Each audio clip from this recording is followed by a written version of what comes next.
un homme a lancé une bouteille d'eau vers l'arrière de son magasin, et à sa grande surprise, elle a traversé la porte pour être envoyée, 2000 ans en arrière, dans l'Antiquité. Il découvre alors que son supermarché est relié à l'époque ancienne. Non seulement il peut y faire passer des marchandises, mais même l'impératrice peut être transportée jusqu'à lui. L'homme commence à faire des affaires avec elle en échangeant ses lingots d'or contre les articles de son entrepôt, qu'il vend intégralement à la souveraine. Étrangement, ce passage magique ne peut être emprunté que par la femme. Peu après, l'impératrice distribue les vivres à ses soldats et à son peuple affamé. Pendant ce temps, l'homme, épuisé, s'assoit par terre. Voyant cela, l'impératrice lui tend gentiment un mouchoir. Mais la scène est aussitôt aperçue par la petite amie de l'homme. Jalouse, elle exige des explications. L'homme s'empresse de dire que l'impératrice n'est qu'une cliente. Pourtant, la petite amie lui pose un ultimatum, s'il veut l'épouser, il devra posséder un appartement, une voiture de luxe et verser une dot de 1 million d'euros. L'homme accepte, mais demande du temps. Sa petite amie, méprisante, lui répond qu'il n'en est pas digne, rappelant que son usine croule déjà sous des dettes de plusieurs millions. Elle exige en plus une compensation de 500 000 euros pour les 3 années qu'elle a gâchées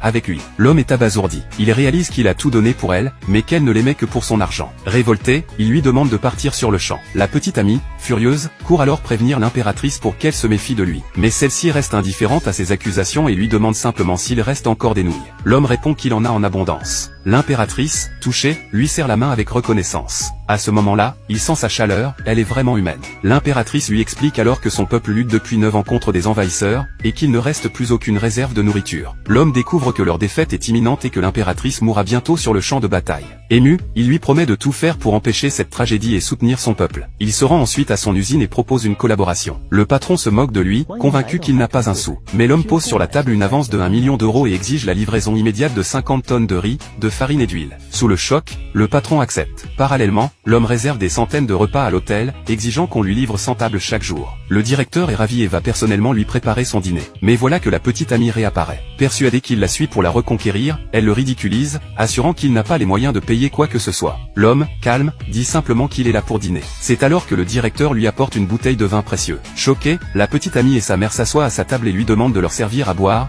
proposant même de lui laisser du temps pour rassembler l'argent. L'homme se moque d'elle, les traite de rêveuses, et demande au directeur de leur apporter l'addition. Celui-ci annonce un total de 100 000 euros, laissant les deux femmes sidérées. De retour à l'usine, l'homme cherche un moyen d'économiser ses forces pour transporter les vivres. Par hasard, il lance un paquet, qui traverse le portail temporel. Il réalise alors que les marchandises peuvent aussi être envoyées par ce biais. Les soldats de l'impératrice découvrent à leur tour ce miracle, et bientôt, d'innombrables provisions apparaissent. Devant l'émotion de ses troupes, l'impératrice ordonne une distribution générale. Un soldat, ému, préfère ramener sa part à sa famille plutôt que de la consommer. Touchée, l'impératrice ordonne que chacun reçoive une ration supplémentaire pour ses proches, affirmant que plus jamais ils ne manqueront de nourriture. La joie gagne tout le camp. La neige commence à tomber. L'impératrice se rend à l'usine pour remercier l'homme, lui offre des bijoux et lui demande d'acheter des